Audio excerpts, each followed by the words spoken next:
Hello guys, how are you? So I'm back. I hope all of you are doing good, preparing well. In this video, we are going to discuss about industrial relations and labor laws, and this is part 3. We have already discussed two parts in the earlier videos. Okay, so in this video, we are mainly going to discuss about Ministry of Labor and Employment, their different offices, their functions, and one or two important acts and some other things, right? So this part is important. Please pay attention. So what is industrial relation in respect of the whole thing? Industrial relation is a relation between the employees, the employers, and the government, right? So this is for your basic understanding, which is why we are reading all this. Now, important offices in the Ministry of Labor and Employment. We have the Minister of Labor and Employment himself, okay, who is Mr. Bandaru Dattatreya right now. Then we have another second important office after the minister is Chief Labor Commissioner. We're going to discuss the functions of Chief Labor Commissioner office. Then we have Labor Bureau. Then we have Directorate General Mines Safety for workforce in mines, working with different mines, right? Then we have Welfare Commissioners, Board of Arbitration. Then we have ESIC, EPFO. ESIC and EPFO are autonomous institutions. They are working independently. Okay, they have a different chief, but they are related to this ministry. That's why we have called them autonomous. Okay, they can take their decisions themselves. Then we have VV Giri National Labor Institute in Noida, right? This can be asked. This is for training purposes for labor commissioners. Then we have the officers who are going to be recruited, right? Then the functions of the ministry is labor policy and legislation, framing of laws, then framing of all the different labor policies, making amendments, right? You know, the different policies we have already discussed, laws we have discussed. Then the safety and welfare of the workforce. Okay, safety and welfare of the workforce, like the welfare, like the conditions in which the people are working, in which the workers are working, if the conditions are good or they're not good, if they are safe, if the safety is ensured by the employer or not. Then we have different social security things, social security schemes, if they are being implemented, right? We have already discussed this. We have already discussed the law under which many of the social security schemes are covered.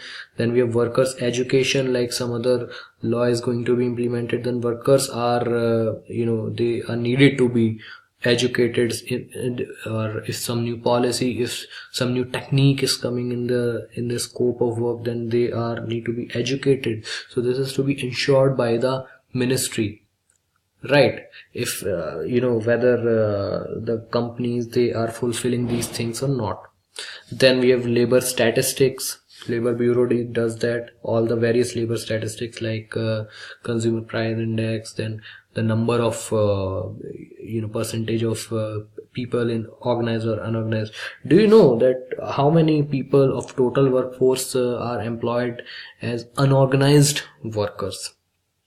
Okay, this question may come, right? And the answer is 93%. A whopping 93% of the people in our country are working as unorganized laborers.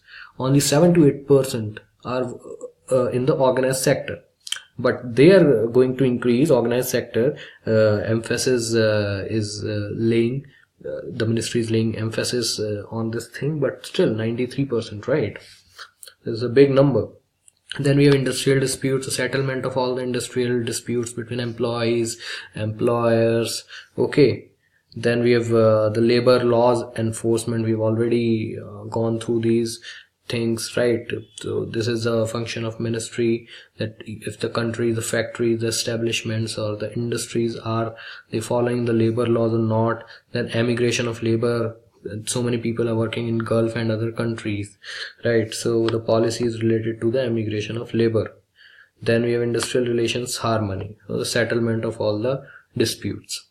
Then we have Chief Labor Commissioner. Chief Labor Commissioner, what is the main function is the industrial disputes, settlement of all the industrial disputes. Okay, then we have enforcement of awards and settlements. If there is industrial dispute, the Chief Labor Commissioner has the power to penalize the employer or to compensate the workers. Okay, and to settle the matter for once and for all. Then we have labor laws in industries, they are being followed or not, they are being enforced or not. Okay, so they have the power of the quasi-judicial powers, right? Then we have verification of trade unions. Like obviously every company may have a trade union. So many industries, they have trade unions. If you remember that Maruti Suzuki fiasco. Okay, so if the responsibilities of trade unions, or if they are properly utilizing their funds or not, these things. Then fixation and revision of minimum wages. Chief Labor Commissioner has a very important role to play in the revision and fixation of minimum wages. Then we have enactment of other labor laws. There are so many labor laws like equal remuneration law, ports law. Then we have this gratuity law, the other law, the payment of minimum wages law. So it sees the enactment of these labor laws. Then we have Labor Bureau. Okay, compilation and publication of CPI-IW. What is CPI-IW? Is Consumer Price Index for industrial workers. And we have CPI-AL, agricultural labor or rural labor. And wage rate index. Wage rate index determine the wages or minimum wages. Then conducting labor research in different areas for child labor, for women labor, right? The condition. There's so many. There can be anything for conducting labor research. Then we have collection and publication of various labor statistics, like we have already discussed these things. Okay, then collection of all other labor related statistics. If a question comes, then you can right away make it Labor Bureau. Is related to statistics or research. They have two main offices, Chandigarh and Shimla. Then publication of these journals. If the question being asked, maybe Indian Labor Yearbook, this is important, then you can say Labor Bureau, right? Okay, before that, CPI-IW, what is the function? CPI-IW is used for DA calculation, dearness allowance. We're going to read this. Then we have welfare commissioners for welfare facilities supervision. If the working facilities, if the facilities in minimum basic needs facilities in the establishments are there or not. This is mainly for BD workers, coal workers, iron ore workers, mines, working in mines where special safety requirements are needed. Okay, then we have Board of Arbitration. Arbitration is the mediation in disputes. Board of Arbitration, simple. Okay, disputes related to weekly hours, works, or any other work related aspects.